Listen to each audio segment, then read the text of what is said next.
इधर देखिए सर, आप भी लाभ लीजिए।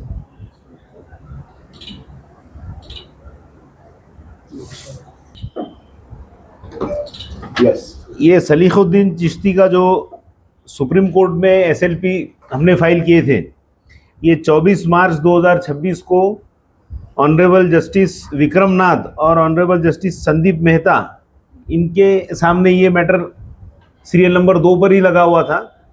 सुबह में जब ये मैटर निकला तो उस वक्त में कोर्ट को मैंने ये बताया, इनके तरफ से आर्ग्यू करते हुए as a lawyer of mister Salih Chishti, कि जो कंप्लेनेंट जिसने SC/ST एक्ट के अंदर FIR रजिस्टर किया था 2018 में, वो SC/ST कास्ट को बिलोंग ही नहीं करता है। और इसके लिए पहले हम लोग FIR क्वैशिंग के लिए हाईकोर्ट गए थे, तो ऑनरेबल डिवीज़न बेंच ने ये कहा था हाईकोर्ट के कि ये इन्वेस्टिगेशन ऑफिसर की ड्यूटी है कि उसने चार्जशीट फाइल करते वक्त देखना चाहिए कि वो जो कंप्लेनेंट है वो SC/ST कास्ट को बिलोंग करता है या नहीं करता है। उसके बाद में वो FIR क्वैश नहीं हुआ था और कोर्ट ने डिस्पोज कर दिया था पिटीशन, ये बोल के कि ये अभी एकदम बहुत ही प्राइम स्टेज पे, प्रीलिमिनरी स्टेज पे है, अभी हम उसको क्वैश नहीं कर सकते। उसके बाद में भी जो है तो इन्वेस्टिगेशन ऑफिसर जो है उस क्राइम के, उन्होंने चार्जशीट फाइल किए और उसके बाद में ट्रायल इनका कमेंस होने जा रहा था। तो हम लोग फिर हाईकोर्ट आए। हाईकोर्ट में आने के बाद में ऑनरेबल डिवीज़न बेंच ने उसमें स्टार्टिंग में जो है तो इनको एग्जेम्पशन दिया कि वहाँ अगर ये प्रेजेंट नहीं भी रहे तो चलेगा, लेकिन अब ट्रायल तो चल ही रहा था। लेकिन वो एग्जेम्पशन की वजह से मैटर आगे बढ़ते गया और लास्ट में फिर जो जब हाईकोर्ट ने इसको ये बोल के रिजेक्ट किया इनके क्रिमिनल एप्लीकेशन को कि इनके पास जो डॉक्यूमेंट है कि ये वो कास्ट को बिलोंग नहीं करता है कंप्लेनेंट, जो भी आप बताना चाह रहे हैं वो आप डिस्चार्ज के लिए एप्लीकेशन फाइल करो और उसमें बताओ, हम उसको 482 में क्वैश करने के लिए कंसिडर नहीं कर सकते।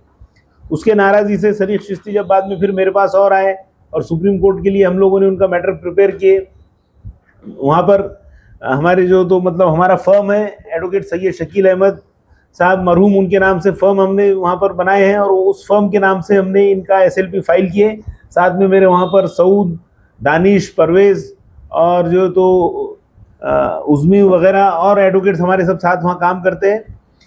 तो जिस दिन मैटर इनका वहाँ लिस्ट हुआ 24 मार्च 2026 को, मैं एक दिन पहले ही वहाँ पहुँच गया था, 23 को ही पहुँच गया और पहुँचने के बाद पूरी अच्छे से मैटर की स्टडी करके कोर्ट के सामने सब बातें रखा और अल्हम्दुलिल्लाह कोर्ट ने पहले ही दिन ना ही तो सिर्फ मतलब नोटिस इश्यू किया बल्कि पूरे प्रोसीडिंग को स्टे दे दिया। ये जो अभी ट्रायल इनका यहाँ चल रहा था अपने औरंगाबाद सेशन कोर्ट में, और 30 तारीख इसकी जो तो आने वाले मंडे की कल की तारीख है इसमें, तो अल्हम्दुलिल्लाह उसको अब सुप्रीम कोर्ट ने वो प्रोसीडिंग को स्टे करने की वजह से अब ये जब तक सुप्रीम कोर्ट में मैटर डिसाइड नहीं होता है ये ट्रायल कमेंस नहीं होगा, इसको स्टे रहेगा। सर ये मामला कहाँ का है और कब का है? जी ये मामला है देखिए 2018 का।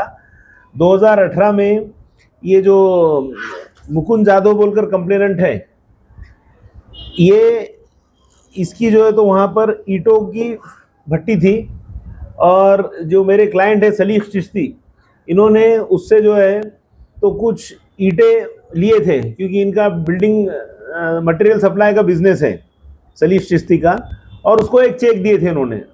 वो चेक देने के बाद में वो अमाउंट उसको कैश दे दिए थे, लेकिन उसने चेक इनको रिटर्न नहीं किया था।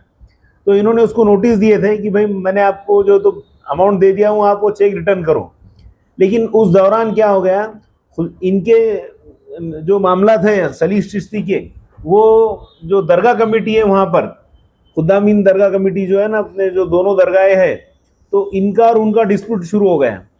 तो दरगाह कमेटी के कुछ लोगों ने उसको जो तो ये किए, जो मुकुंद जाधव को साथ में लेकर उसको SC/ST एक्ट के अंदर झूठा FIR फाइल करने लगा इनके अगेंस्ट में।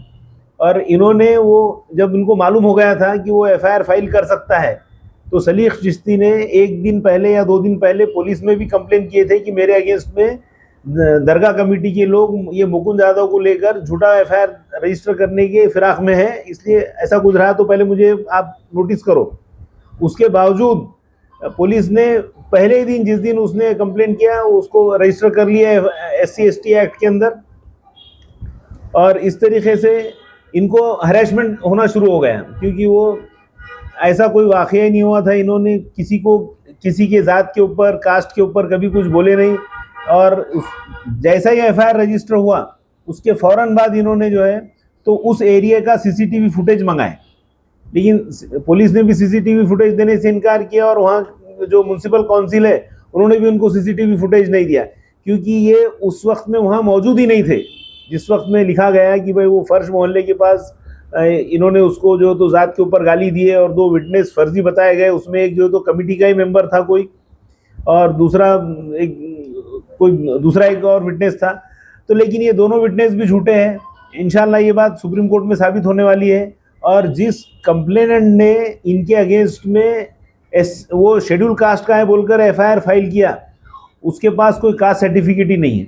उसने उसके कोई मतलब जो रिलेटिव नहीं है, एक ऐसे आदमी का भी हाईकोर्ट में उसने एक झूठा एफिडेविट फाइल किया कि मैं इनका रिलेटिव हूँ और ये जो तो मेरा कास्ट वेरीफाई हो चुका है और ये भी उसी कास्ट को बिलोंग करते हैं। उसके बाद में सलीख चिश्ती ने वो जिस शख्स का कास्ट वेरिफिकेशन हुआ है कमेटी के सामने, उसका पूरा रिकॉर्ड निकाल कर मेरे पास लाए, और हमने हाईकोर्ट में वो पेश भी किए थे कि ये डॉक्यूमेंट देखिए आप।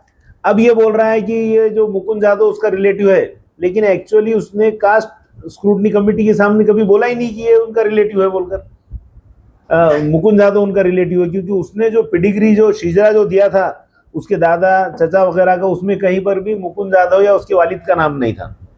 तो इस लिहाज से हाईकोर्ट में भी जो तो मुकुंद यादव ने एक झूठा एफिडेविट फाइल किया, तो हाईकोर्ट ने उसके अगेंस्ट में एक्शन लेना बोलकर अभी हमने 340 के अंदर जो तो कार्रवाई किए है, वो एक अलग कार्रवाई चल रही है। लेकिन सुप्रीम कोर्ट के सामने अभी ये जो मैटर में राहत मिली है, इनको एक बड़ी राहत मिली है, अभी ट्रायल को स्टे हो गया है। बस मैं ये बताना चाह रहा था आपको। आपका नाम बताइए। मैं एडवोकेट SS काजी हाईकोर्ट और सुप्रीम कोर्ट में काम करता हूँ। और इसमें हमारे अल्लाह ताला का करम है और हमारे वकील साहब की बहुत कोशिश रही और बहुत मेहनत रही, जिससे हमको कामयाबी मिली। इस झूठे केस में हमको कामयाबी मिली। शुक्रिया अदा करते हैं। जी, मैं हमारे वकील साहब का शुक्रिया अदा करता हूँ कि इन्होंने हमारी अच्छी पैरवी करी और हमको न्याय दिलाया। जियाउद्दीन चिश्ती, मुतवल्ली बुरहानुद्दीन औलिया और जरजरी दरबाज खुर्दाबाद।